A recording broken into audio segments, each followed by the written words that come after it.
Ing the calendar invite he meant to hide. The night hold for two found my inbox.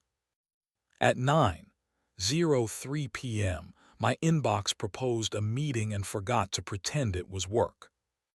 Hold for two, the subject line said, wearing my partner's initials at the end like a ribbon. The body offered a calendar square with restful edges. 10:30 p.m. Verite Hotel Terrace Bar. Attendees, Julian organizer, Armand accepted me optional.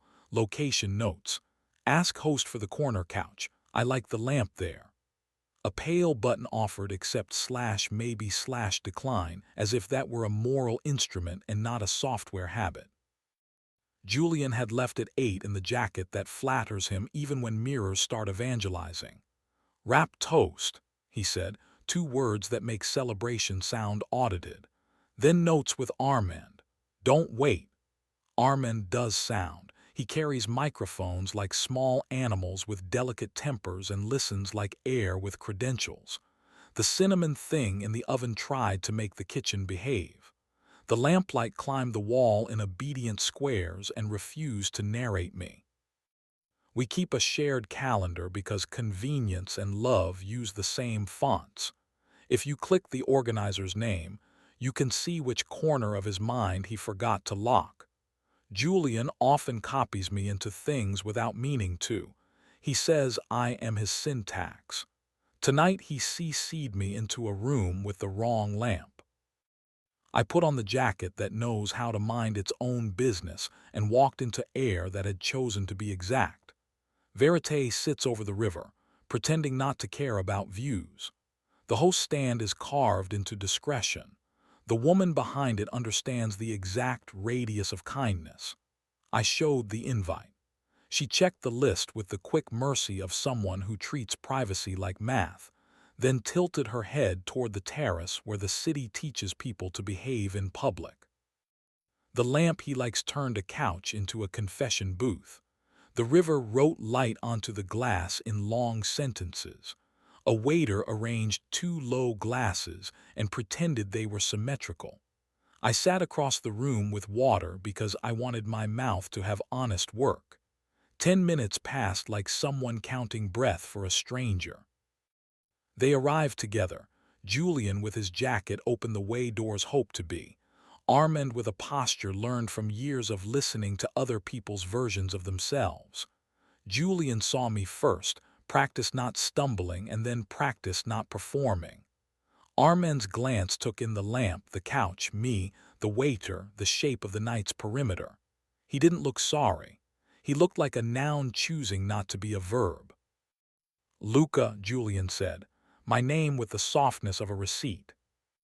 Your calendar thinks I'm optional, I said, because humor is the leash I use to keep panic from bolting. I lifted the phone. Hold for 2.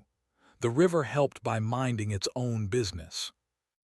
Armand made a decision I intend to remember kindly. I'll give you to the view, he said, voice neat, consonants ironed.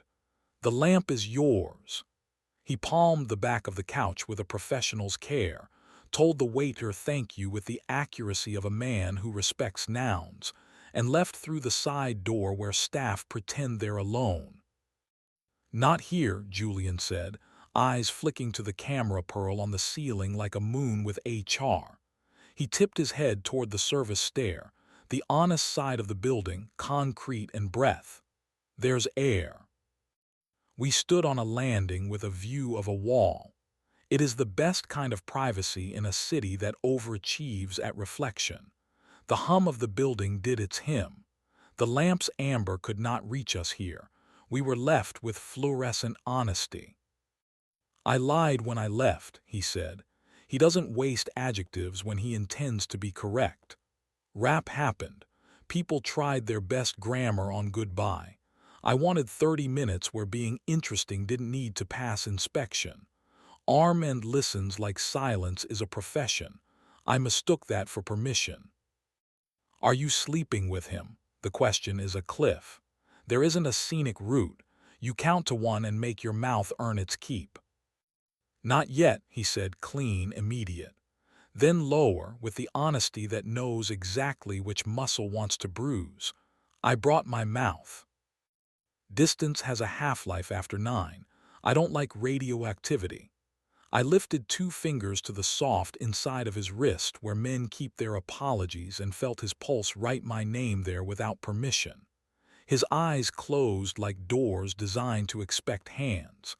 Under my palm at the small of his back, where his body keeps its best arguments, heat had already paid. My hand remembered the root. You like wanting that proves something kindness can't, I said. I didn't make it cruel.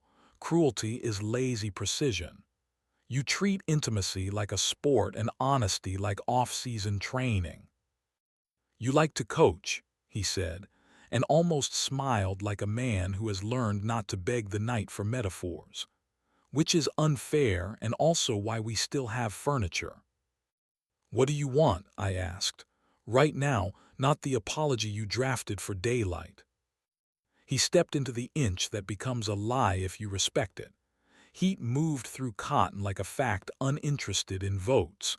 He spoke close enough that punctuation found my lower lip. I want to go home, he said. I want you to want me where our towels remember us and desire doesn't send invites. A waiter passed above us with a tray practicing balance. We didn't kiss on the stair because cameras are landlords and I enjoy not paying them. I put my thumb at the hinge of his jaw, the place truth keeps its spare key, and chose gravity over choreography. We walked out through the kitchen where steam does more honest work than we did this week.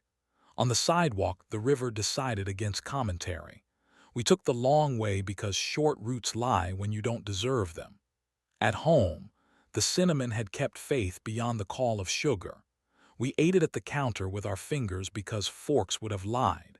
He leaned against the drawer that sticks, the posture that means he is willing to be moved and wants me to be precise about where. I slid my palm under his shirt and found heat like an address that still prints both our names on the mail. He tipped into me, gratitude making him heavy and exact. We were careful in bed, not the kind of careful that kills heat, the kind that knows where to fold it so the room won't have to testify. He knows where to set his hand on my ribs so the rest of me turns without issuing a press release. I know where his shoulder hides when it runs out of brave, and how to coax it into telling the truth with weight and breath, and a mouth that has stopped trying to rescue him and still wants him. I won't draw you a choreography. I'll tell you the room remembered to breathe, and morning forgave us because it had other work. We slept like people who aren't finished. Light shouldered the blinds with the authority of a suggestion. He made coffee the way he does when he wants me to listen. The calendar invite sat between us on the table like a witness who doesn't understand jurisdiction. Optional glowed with the impunity of software. He started with small truths because small truths keep larger ones upright. I like the way Armin makes quiet feel expensive, he said. I liked a couch that doesn't know our history. I like thinking that desire could be rented by the hour. He pressed his thumb to decline on his screen, the gesture as untheatrical as any that matter. He didn't let me say the sentence in the wrong room. He told me my mouth belongs at home. Do you want to be here? I asked, making sure the verb wore the present. Yes, he said. To be boring with you on purpose. To put heat where our towels remember it. To stop auditioning for short pieces and start rehearsing the long thing badly until we get good. We made boring plans because boring is how you keep lives from becoming memorabilia. We killed calendar sharing for anything that isn't a train or a medical appointment. We renamed the optional checkbox rude. We made a rule in ink on the back of a grocery receipt and stuck it to the fridge. If one of us wants 30 minutes of attention that isn't from the other, call it a craving, not a crisis. Walk it by the river. Spend it on pastry mean enough to bully your mouth into silence. It isn't romantic. It's maintenance. It's oil for the hinge that keeps the door from learning to shout. 2 afternoons later, I saw Armand outside a studio that smells like ambition and lemon, the city's favorite lie. He gave me the nod men use when they've chosen to be furniture on purpose. He didn't apologize and I didn't deputize. We stood under a poster that promised to rescue strangers in 98 minutes. "I'm not here for absolution," he said, so simply it qualified as taste. He kissed me once. I told him he was saying the sentence in the wrong room. I like my sleep and his mornings. "You could have said nothing," I said. "You could have believed worse," he answered. "This is cheaper." He looked at the river like it was an audio track he might someday get to master. "You don't need my testimony, but if it steadies you, nothing worth deleting happened." "It steadies," I said. "It did not a miracle but a floor." We did not become friends. We became men with a shared interest in someone else's better decision. There are worse treaties. A week later at 9:03 again, as if ours petitioned for themes, the calendar pinged with a recycled sin. "Hold for two." The invite was from a restaurant we both dislike. Across the room, Julian was already laughing the right way. No triumph, just relief. He deleted it, came over, set his palm where my back keeps its heat, and held it there like punctuation that knows its job. On certain nights when the city forgets to be clever, his mouth finds mine with the urgency that belongs to thunderstorms and the patience that belongs to laundry.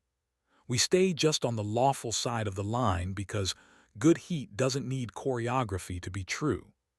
When it's done with us, when we are done with it, he rests his hand at the small of my back like a bookmark that has always known the right page. Sometimes the calendar still sends smug summaries. "You have no events today." I don't trust it.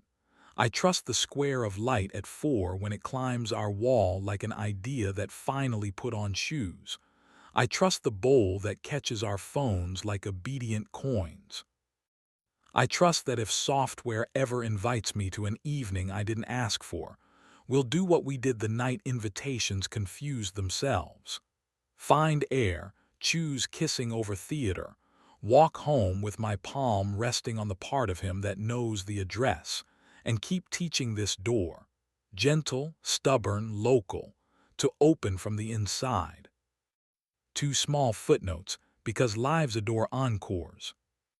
First, I changed his contact from Julian to Julian. Home. Hyphens don't do miracles. They perform administrative grace.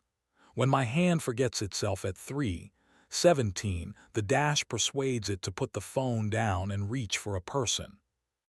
Second, I kept the original invite, the one that called me optional for a couch with a lamp I know. Not to punish us, to remember the hinge where the evening swung.